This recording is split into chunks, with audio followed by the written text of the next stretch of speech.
बौद्धिक क्रांति, और उस बौद्धिक क्रांति के नाम पर आपस में राग द्वेष लगा करके हम आपस में लड़ करके समाप्त न हो जाएं।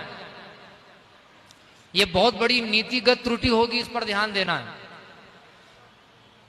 आपस में ही कभी हम आर्य समाजी और सनातनी होकर, कभी वैदिक और आगमिक होकर के झगड़ते रहे, और निश्चित रूप से हमारे अपने संप्रदाय आज भी ये हो रहा है।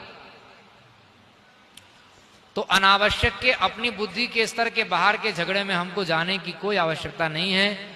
अगर ऐसा वातावरण मैदान में या सोशली बनाने का प्रयास भी जो लोग करते हैं अपनी प्रसिद्धि प्राप्त करने के लिए, अपने फॉलोवर, दूसरे के फॉलोवर्स को अपने पास खींचने के लिए, अगर ऐसी पैशाचिकी वृत्ति अगर किन्हीं के अंदर है, पिशाच वृत्ति, तो उपेक्षा नामक नीति अपनाकर अपना काम करते चलिए।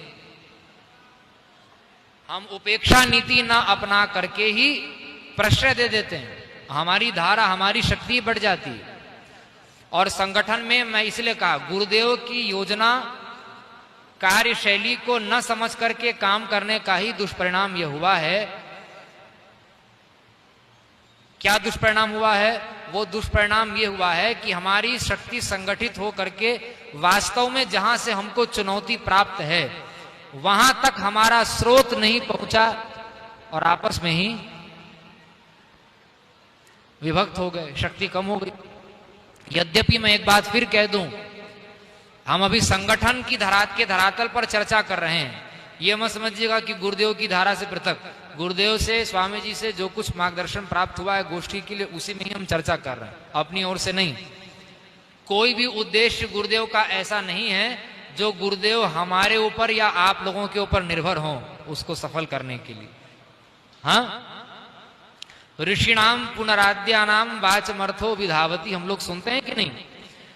किसी महापुरुष का कोई संकल्प किसी के भरोसे नहीं होता। जैसे भगवान सत्य संकल्प हैं, ऐसे भगवत स्वरूप महापुरुष भी सत्य संकल्प होते हैं। उनका संकल्प तो पूरा होना ही होना है। राम सेतु बनना था तो बनना ही था, रावण पर विजय होनी थी तो होनी ही थी। लेकिन निमित्त बनना अगर हम लोगों का लिखा है तो हम निमित्त भी बढ़िया से बने। संगठन का काम बाह्य निमित्त के लिए है। मूल रूप से तो जो सोर्स है, हम लोग इतने लोग, कम लोग, मुट्ठी भर लोग, हम लोग कैसे सफल हो जाएंगे? तो मुट्ठी भर लोग सचमुच में कहीं सफल नहीं होते। और गुरुदेव बार बार कहते हैं कि 10 लोगों से, 12 लोगों से शंकराचार्य जी का काम बन गया।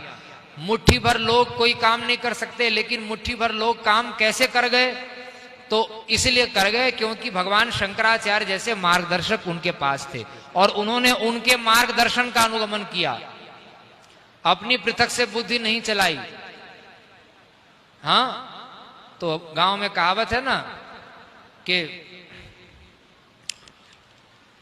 मारवाड़ी में कहते हैं कि भाई कोई दूसरी बात चलाना शुरू करे तो बोलते हैं उसको बीच में कि भाई जो काम चल रहा है वो चलने दो, बीच में ससुरा काहे को बनते हो? हाँ,